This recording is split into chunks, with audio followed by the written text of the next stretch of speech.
Alright, so hello again. Today I will show you how to host your website on a platform that is called Netlify. And before that, let's get a sample website. So here what I have already done is created a folder, went inside that folder, and I ran this command.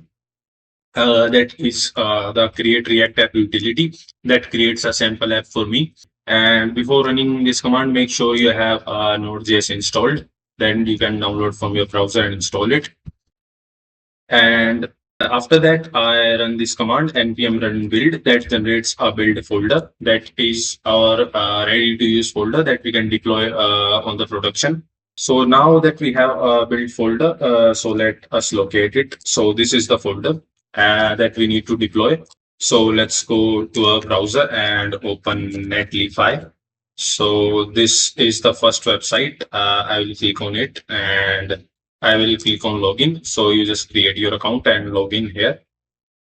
So now it is loading the dashboard and I will create on add a new project and you can connect it to a Git repository. But for now, I will deploy it manually.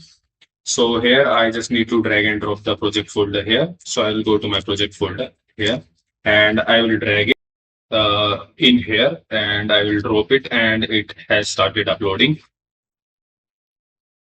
So once the upload is complete, this is the startup screen that shows, and now you can click on quick setup and you can give your website name.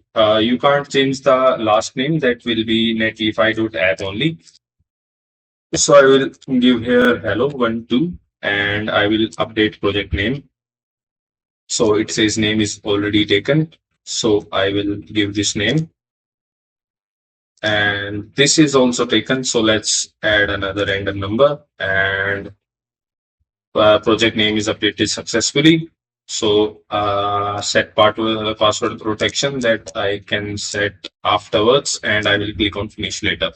So this is a ready website that I have generated a link and you can share this link with anyone. This link can be accessed anywhere around the globe and it is completely online with zero downtime and without your own resources being used, like your like if you host your website on your own laptop, then it needs to be run 24/7. So this is easy solution for that. And that was the main objective of this video. So thanks for watching.